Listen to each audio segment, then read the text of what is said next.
आज 22 जनवरी का दिन बेहद ऐतिहासिक है। अयोध्या में रामलला के आगमन का इंतजार खत्म हो गया।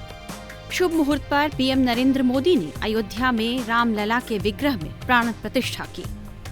देश भर से हजारों मेहमान इस शुभ घड़ी का साक्षी बनने के लिए अयोध्या पहुंचे हैं और जगह जगह प्राण प्रतिष्ठा के कार्यक्रम का लाइव प्रसारण भी किया गया।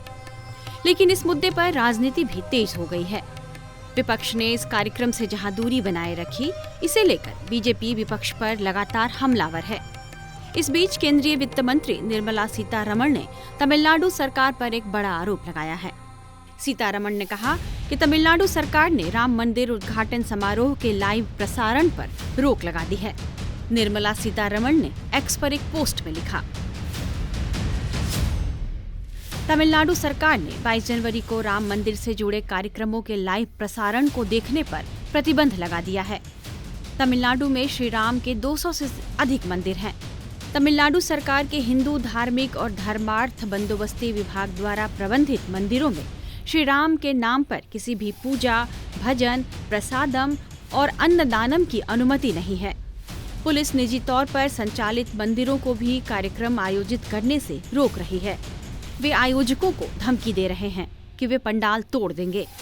इस हिंदू विरोधी घृणित कार्रवाई की कड़ी निंदा करती हूँ। बाद में अपने बयान में निर्मला सीतारमण ने तमिलनाडु सरकार पर हमला करते हुए कहा, दुर्भाग्य से हिंदुओं से नफरत करने वाली डीएमके सरकार पुलिस का दुरुपयोग कर रही है। क्या किसी भी नागरिक को पीएम का कार्यक्रम देखने से मना किया जा सकता है? डीएमके प्रधानमंत्री के प्रति अपनी व्यक्तिगत नफरत दिखा रही है और उपासकों का दमन कर रही है। जो लोग राम की पूजा करना चाहते हैं वे इसे देखना पसंद करेंगे। मेरे पूजा करने के अधिकार का उल्लंघन करना कौन सा अधिकार है? यह मेरे और प्रत्येक हिंदू के अधिकार का स्पष्ट उल्लंघन है। हालांकि तमिलनाडु के मंत्री शेखर बाबू ने वित्त मंत्री के इन आरोपों का खंडन किया है। उन्होंने कहा, डीएमके की यूथ विंग कॉन्फ्रेंस से ध्यान भटकाने के लिए ये अफवाहें फैला रही है। तमिलनाडु के किसी मंदिर में राम के लिए पूजा करने या अन्न धनम देने पर कोई प्रतिबंध नहीं लगाया गया है। यह दुर्भाग्यपूर्ण है कि निर्मला सीतारमण जैसे लोग अफवाह फैला रहे हैं जो सत्य के उलट है। दूसरी तरफ इसी मुद्दे पर देश की सबसे बड़ी अदालत सुप्रीम कोर्ट ने तमिलनाडु सरकार को बड़ा झटका दिया है। राम मंदिर प्राण प्रतिष्ठा के लाइव प्रसारण को रोकने के खिलाफ सुप्रीम कोर्ट में एक याचिका दायर की गई थी, जिसमें यह आरोप लगाया गया कि द्रमुक के नेतृत्व वाली सरकार ने कथित तौर पर प्राण प्रतिष्ठा के लाइव टेलीकास्ट पर रोक लगा दी है। याचिका पर सुनवाई के दौरान सोमवार को सुप्रीम कोर्ट ने कहा कि अनुमति को केवल इसलिए अस्वीकार नहीं किया जा सकता क्योंकि पड़ोस में अन्य समुदाय रहते हैं। कोर्ट ने तमिलनाडु सरकार से कहा, यह एक समरूप समाज है, इसे केवल इस आधार पर न रोकें कि अन्य समुदाय भी हैं। ऐसा पहली बार नहीं है जब तमिलनाडु सरकार और डीएमके पर हिंदू धर्म के खिलाफ बयान देने या कार्रवाई करने का आरोप लगा है।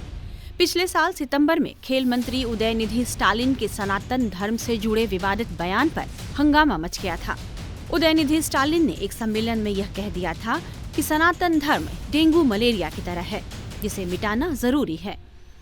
डीएमके नेता और तमिलनाडु सरकार में मंत्री उदयनिधि स्टालिन के इस बयान पर देश दुनिया से कड़ी प्रतिक्रिया आई थी। वहीं भगवान राम और राम सेतु के बारे में डीएमके प्रमुख रहे दिवंगत नेता एम करुणानिधि ने भी कभी ऐसा बयान दिया था जिससे हिंदुओं में उनके खिलाफ जबरदस्त नाराजगी पैदा हो गई थी। करुणानिधि ने कहा था कि राम एक काल्पनिक चरित्र हैं। उनके इस बयान पर जगह जगह विरोध हुआ। तब तमिलनाडु में हिंसा की कुछ घटनाएं भी हुई थीं। बीजेपी नेता लाल कृष्ण आडवाणी ने उनसे माफी मांगने की बात कही, लेकिन करुणानिधि ने किसी की कोई परवाह नहीं की, बल्कि वे अपनी बात पर न केवल कायम रहे बल्कि हिंदूवादी संगठनों को ललकारते भी रहे। समझा जा रहा है कि राम मंदिर प्राण प्रतिष्ठा के लाइव प्रसारण को रोकने का ताजा विवाद लोकसभा चुनाव में डीएमके और बीजेपी के बीच मुख्य चुनावी मुद्दा हो सकता है। टाइम्स नाउ नवभारत डिजिटल की रिपोर्ट।